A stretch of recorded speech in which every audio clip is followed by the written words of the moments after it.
Okay, so let's switch the pace just for a sec. Okay. So I feel like DFW has been a constant. It's been a constant state of shifting for like the last like 10 years. Right. You know, it kind of seems like for a while we had like kind of a small war between like the freestyles versus choreography. You know, and now we have kind of a little bit of a war, kind of like tension between traditional dancers or traditional freestyle dancers, and then just people that I just simply call freestylers, free movers. Or, because I'm not gonna lie, I hate the term experimental dance. Like that's just like we're all experimenting. Yeah, like exactly. like if we're being honest, like we all have to create and try new things. So so first let me ask this, and if you can, where do you see yourself? Like, do you see yourself more traditional? Do you see yourself more of a free mover? I think the best is to have both, you know, like, and going through my processes throughout the years, seeing where I was and where I'm at now, having a balance of a lot of things, you know. So tradition is definitely like you have to, you know, do your research, do your studies with any culture you're involved in, with any style you're involved in, because that's the only way you can understand, you know, and keep learning. And I always picture myself as like, you know, someone who's going after a degree or a master's. So if I'm going to take it that serious and I have to like study, I have to learn more about who's who and the stories of different people and where certain things come from, because without that, you know, you're really not doing anything right, you know, if you're not really taking the time to understand, to learn. And then not only that, but knowing that evolution is a good thing within that balance of tradition and evolution. So I feel evolving your mind, your body, and is crucial to constant longevity. Longevity is a big word I always say, because I want to do this for as long as I can. Right. So how do I do that? I have to keep an open mind to what my weaknesses are in my body. Like my knee was always a big weakness after my injury, so I had to learn how to strengthen this knee. An injury. Yeah, I didn't go to the doctors for this. I was in college in Oklahoma, hooping. Did a open run like in the gym. Me and my brothers would always play basketball. I went for a rebound, and then I landed on a guy's foot, and my knee, like I think it's my meniscus tore. So, but see, I was in school, and I was like, man, I can't go to the hospital. I can't afford like nothing now. So, I would ask people like the doctorate people like who are the trainer. majoring in nursing, Yes. hey, how would you fix this? So they would come to my dorm, and I would do like therapy, physical therapy with these students. Right. What they learn, what they barely, what their kind of limited studies are. And I'll rehab it myself, and then I learn more about taking care of my body and strengthening my weaknesses, because I'm not naturally gifted at anything, bro. Like, I'm not an athlete at all. Like, really? I'm not an athlete at all. I never had any kind of speed. Okay, let me stop him right now, because that's total horseshit. So I went to, and maybe I don't buy it, but I mean, obviously, in terms of, you do have to build up the strength and conditioning. So I'll admit that. But I took him to this place that I work out at. It's called Second Chance Fitness in Midlothian. And so most people that came with it, like my dad went with me, Miss Erica went with me, and like one of my friends came with me, and they died. Like my dad held on pretty well. Like I'll give it to him. He did pretty well. 54 years old. Oh yeah, he's out there rocking. I'm sorry, 55. He was out there rocking. Give him his credit for it. That's good. MJG was in there knocking it out like it was fucking nothing. Like it was nothing. We were doing like I can't remember what the exercises were, but I remember it was a core strength day. And so like we were doing like certain things, and he was straight the entire time. If you were hurting, I couldn't tell. So I'm not buying that whole I'm not gifted. No way in hell, bro. Because you was out there getting it, and I'd been at it for about like 3 or 4 months already. So I was conditioned. Yeah, you were. And he came in there and he was out like, he was doing it better than I was, and I was just like, bro, it's not. I'm for real, bro. It was like work ethic was the only thing I had growing up. when someone said I couldn't do it, I'll find a way. You know, it's like that kind of mindset because I'm small already, so I have to prove myself mentality already, like with everything. So, and I wanted to do it. I didn't want to do anything the easy way. Give me the harder way, and I'll do it, like in a sense. So, but yeah, it's you know, longevity was always something like in my mind. It still is how to get better my strengths and weaknesses in my body, and that's what helped me understand more about balance and carry that on to dance, you know, and everything else. But yeah, it's big right now when it comes to balance for me and scheduling, making sure I knock down like today is a technique day. Okay, I'm working on technique. Tomorrow is gonna be groundwork day, or tomorrow's gonna be like waving only, and then tomorrow's gonna be the next day is gonna be bug jumps. You know, see how long I can do bug jumps in an hour or something. Like it's very detailed now. Like I get very detailed with what I want to do because I like a lot of things. So it's, you know, it's even though it's just popping and Memphis Juke, and those only two styles and culture styles I'm involved in, probably ever. I think those two, but there's a lot of little things inside or subcategories, I guess, or techniques in them. So I have to like make sure I keep up with each of them. So no, I feel that. That's good. So okay, so balance is balance is definitely good. Now, and I do agree with that because, you know, like how you said like and it's weird because it comes full circle because my start was in the clubs, like you know, Lizard Lounge and stuff like that. Like that was, you know, rest in peace Lizard Lounge. But I got into it through electronic music and stuff like that. Like I was a big fan of Deadmau5, Justice, Daft Punk, all those guys and stuff. You know, what is it? Cascade and stuff like that. All those cats. Like I was really passionate about that. And so like when I got around that music, like that was my inspiration. And so eventually I circled around to like, oh, popping is great. You know, crumping kind of gives me this edge. And then when I finally figured out what house music was, it was the missing link. As far as for me. So so I guess like balance is a good thing to have. Like, so I mean, like, do you think that, I guess for the cats that really honestly don't have balance, like, do you think it's kind of detrimental to them? Because like I said, we do have a lot of honestly just freestylers here in DFW that are, you know, it's kind of sounds a little bad, but they're only there to find what works for them, whether that be you know, small pieces in, you know, in their career. Like, do you think that kind of hurts them in the long run when you talk about longevity? I think it does. I feel like if I mean, you can take so many things from, like, some people can just focus on waving, right? And that's their thing. So that's cool.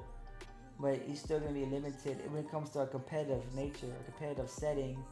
Waving won't save you from something that is like, you know, if it's I think folks should really tap into something, to a culture style or to a pathway that has a lot of things connected to it, like the whole body in a sense. So and even like we think like juking or housing, people would think it's just footwork styles, but using a lot, it's not footwork. It's the whole body, it's arms, legs, your neck, shoulders, head. I mean, you know, so if people can tap into something that, you know, uses the whole body and not just focus on one little aspect, you can really learn how to use your whole body. You can really learn how to use the neck and the shoulders and your hips, and because you know, it's in a sense to be in a competitive setting. If you want to battle, if you want to take it serious to that level, to where you're getting booked to judge, if you're getting, you know, booked to battle or something, you're gonna have to be well rounded in a lot of things, not just one, you know, the arms only or just the legs. So if folks that want to just take this and take that,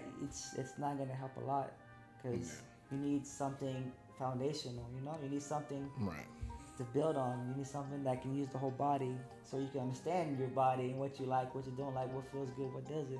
Yeah, I try and explain that to people, because like foundation is literally the foundation for every genre of dance that, you know, you may particularly learn, even if it's, you know, traditional or ballroom or whatever the case may be, or even those really deep cultural dances and stuff like that that are, you know, specific to nationalities or you know, religions and stuff like that. Like, the foundation is there so that way, you know, when you run out of, you know, creativity or you hit a creative wall, you're able to bounce back off of your foundation. It's so that you don't hit rock bottom and you have absolutely nothing.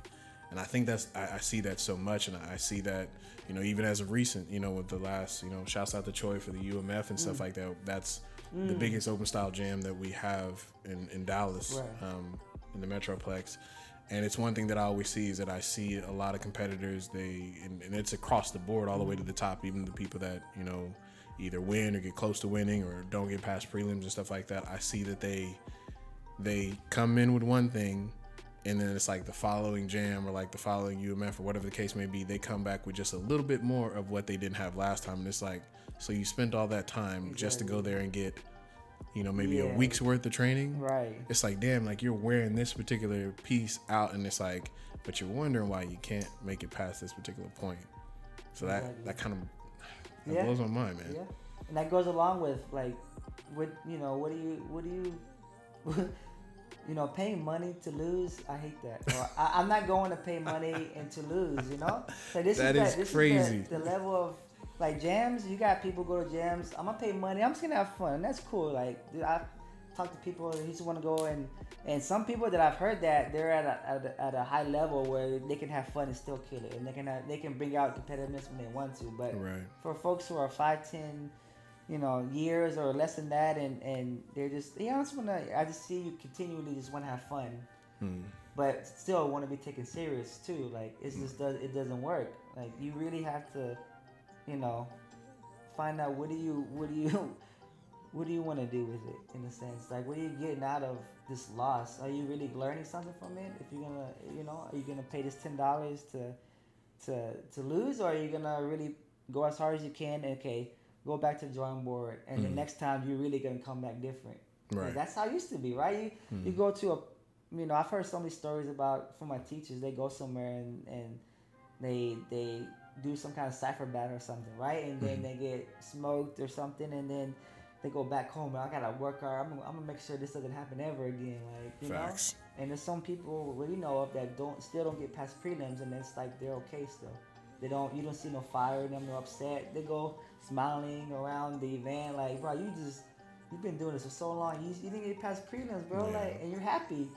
I wouldn't be happy if I didn't get past. I'd be upset. I'd be mad. Like, what did I didn't do? If it's my fault, okay, what did I not do? If it's my partner's fault, okay, I don't want this partner no more because he didn't help me, or let me go to the judge and find, you know, like, it's some kind of like. I envy that sometimes. It's like to really truly have like that level of just blissfulness and, right, I hate to say it, but lack of skill and knowledge. Like, it's like, man, like, you're so happy not being that good, right? It feels that way, right? That's what I believe, that 100%. Because again, like I said, we've watched people for like, I know for a fact, for like 5 or 6 years, to where it's just like you've only improved because of like just maturity in terms of as a person, right. Not necessarily as a dancer. Like, you're not going out and seeking knowledge. Right. It's just that like your understanding of like maybe music and what your body can do. Exactly. You know what I'm saying? It's like, oh, you know, my knee's starting to hurt. All right, well, I'm not going to do as many crazy level changes as I used to, but oddly that helps you improve your dance because you can't do that anymore. You know, you can't take those risks or anything. So it's just like you got humbled. So exactly. But I don't understand that, bro. It is. It's like the whole topic of the people who are in a group, you know, that are doing something together, but that small little percentage that actually going to do something with it, you know, and make a difference with it.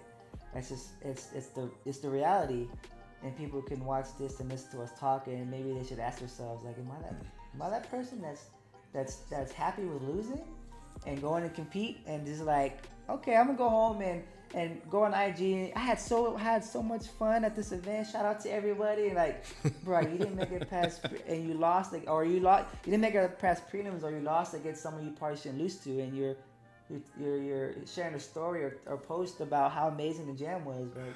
Seasoned dancers losing to rookies. Yeah, it's always weird to watch. It's just like, bro, you just got dusted, bro. It's odd. It's strange. It's odd because competition. Like, I definitely don't want to lose to someone I shouldn't lose to. You know. Facts. You know, I understand if I'm like, of course, I'm not in the level where I'm not gonna keep growing. Like, I've lost, and I'm like, okay, I understand why. I see what I could have done. Mm-hmm. I'm like that now, especially if I lose to someone like in a particular field that I'm just kind of getting back into or learning more. I'm like, okay, yeah, I know what I need to do now. I watch my footage all the time. I'm like, okay, I see that. Okay, I see that. And that too is an aspect I don't think many folks do, like watch their own footage, because we're in a great era where you probably will have footage of yourself. Either you're someone recorded or the event folks recorded, and you can really see like, what did I miss on? What did I not do right? If you didn't ask the judge, you can at least get that perspective from you watching yourself. So there's so many things you can do, like to make sure you're progressing, you know? Right. And it's crazy that people don't take advantage of all these things that you could do. And like you said, like it's just you're here. Content. You're just content with having fun and being around and vibing and having some kind of good vibe only kind of feel, but you lost still. Like you know, you lost.